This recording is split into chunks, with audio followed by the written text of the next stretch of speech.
अति सुंदर होता है मन अति सुंदर।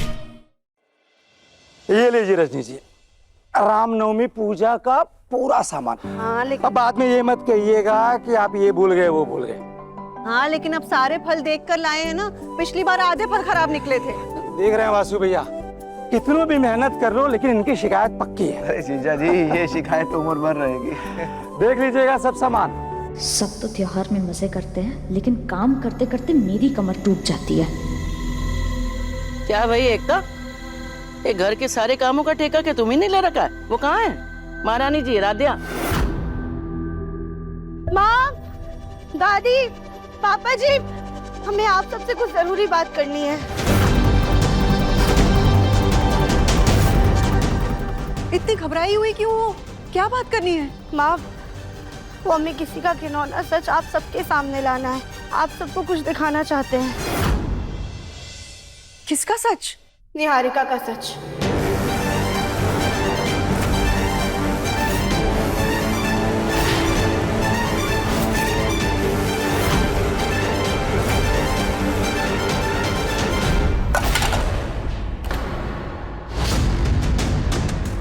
बंद करो अपनी ये फालतू बकवास। अरे क्यों उस लड़की के पीछे पड़ी हो तुम?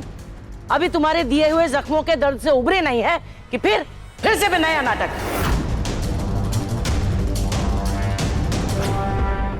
अरे याद है ना, तुम्हारी वजह से ही उसने खुदकुशी करने की कोशिश की थी, जो आज तक दवाई खा रही है।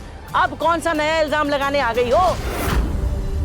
दादी, निहारिका ने आप सबके सामने जो छवि बनाई है वो असली नहीं है, बल्कि सिर्फ और सिर्फ एक भ्रम है। और उसी छवि का फायदा उठा के पिछली बार निहारिका बच गई, लेकिन इस बार हमारे पास उनके खिलाफ सबूत है, जिसे आप, हम या कोई भी झुठला नहीं सकता है। क्यों राधिया, क्यों मेरे पीछे पड़ी हो?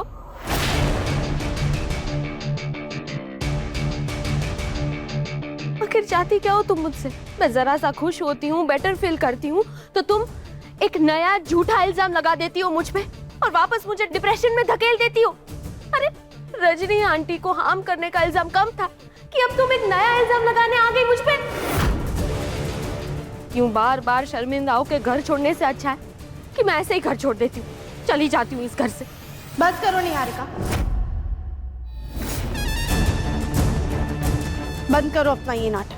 आज आप चाहे जितनी भी कोशिश कर लो, लेकिन आपका सच घर वालों के सामने आकर ही रहेगा। बस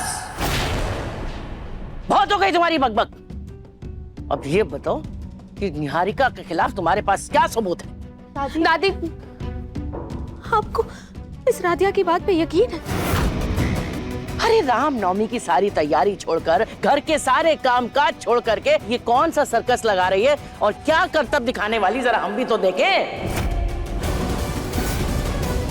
लेकिन राधिया, एक बात याद रखना, अगर तुम्हारा सबूत पक्का नहीं हुआ तो हमसे बुरा कोई नहीं होगा। आप सब लोग एक बार हमारे साथ ऊपर स्टोर रूम में चलिए, फिर आप लोग खुद ही फैसला कर लीजिएगा कि हमारा सबूत सच है या फिर झूठ। माँ, चलिए। इसकी बात और गधे की चढ़ी बारात एक ही मायने है। माँ जी, राधिया बिना वजह निहारिका पे इतना बड़ा इल्जाम क्यों लगाएगी? हम चलकर देख तो लेते हैं कि बात क्या है। चलो। माँ, हम ये सच प्रथम सर को भी दिखाना चाहते हैं। अहम भैया, प्रथम सर अपने कमरे में कुछ काम कर रहे हैं, आप प्लीज उन्हें बुला कर ले आएंगे। उनका भी ये सब देखना बहुत जरूरी है। हाँ, आप सब चलिए, मैं लेके आता हूँ सबको। चलिए माँ।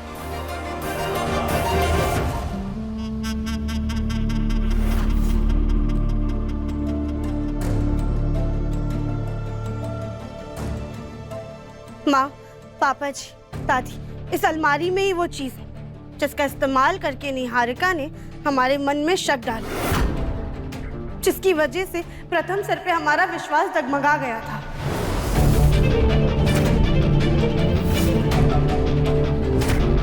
माँ, प्रथम तो अपने कमरे में नहीं है, वो किसी मीटिंग के लिए बाहर गया है क्या? अरे ठीक है, तुम अपना सर्कस प्रथम को बाद में दिखाना, पहले हम लोगों को बताओ कि इस अलमारी में क्या है जिसके बलबूते निहारिका पे उछल उछल के इल्जाम लगा रही हो। इस अलमारी में हूबहू प्रथम सर का मोम का पुतला है जिसे निहारिका ने बनवाया है।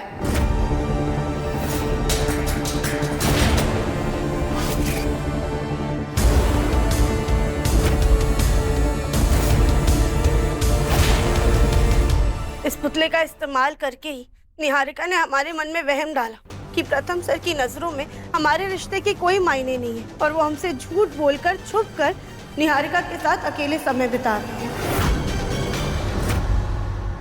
बस करो राध्या। अरे इल्जाम लगाने की भी कोई हद होती है? कितना नीचे गिराओगी मुझे? हाँ, इतने घटिया इल्जाम लगाने के बारे में तुम सोच भी कैसे सकती हो? अरे कुछ नहीं, इसका दिमाग खराब हो गया है। अरे भला निहारिका को क्या जरूरत पड़ी है ऐसी बेहूदी हरकत करने की, है? हाँ राध्या, प्रथम मेरा दोस्त है। अगर अकेले में मैंने उससे 2-4 हंस के बातें कर ली तो उसमें कौन सा बड़ा गुनाह कर दिया कि तुम मेरे कैरेक्टर पे उंगली उठा रही हो? निहारिका, कोई किसी पे बेवजह उंगली नहीं उठाता है। जब ये अलमारी खुलेगी ना तो आपको सबके सवालों का जवाब देना होगा। अपने पसंदीदा शो के फुल एपिसोड देखने के लिए अभी डाउनलोड करें दंगल प्ले ऐप।